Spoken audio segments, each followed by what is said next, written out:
Pakistan Peoples party Sindh کے صدر نثار احمد کھوڑو اپنے دیگر ساتھیوں کے ہمراہ خورشید جنیجو، سردار چانڈیو اور دیگر کے ساتھ یہاں پہنچے درگاہ قمبر حسین شاہ کے پاس۔ درگاہ پر گادی نشین عطا اللہ شاہ سے دعا کروائی کہ بلاول بھٹو وزیر اعظم بنے، پاکستان پیپلز پارٹی وفاق میں حکومت بنائے، اسی لیے آپ دعا کروائیں۔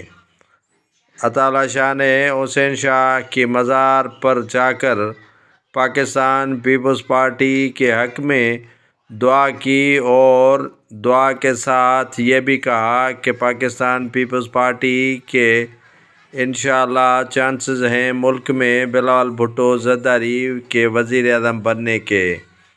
اس کے بعد پاکستان پیپلز پارٹی سندھ کے صدر نثار احمد کھوڑو پہنچے گیبی دیرو اور گیبی دیرو میں کارکنان سے بھی خطاب کیا۔ کارکنان سے خطاب میں کہا کہ انشاءاللہ تعالی جیت پاکستان پیپلز پارٹی کی ہوگی اور پیپلز پارٹی کامیاب ہو کر عوام کی خدمت کرے گی، اور نہ ہی صرف خدمت کرے گی بلکہ بلاول بھٹو زرداری روزگار کے بھی مواقع فراہم کرے گا۔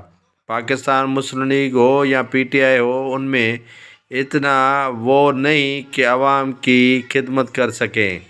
عوام کی خدمت صرف پاکستان پیپلز پارٹی ہی کر سکتی ہے اور پیپلز پارٹی کے علاوہ اور کوئی بھی جماعت نہیں کر سکتی۔ پاکستان پیپلز پارٹی کے اراکین نے درگاہ حسین شاہ پر بھی حاضری دی۔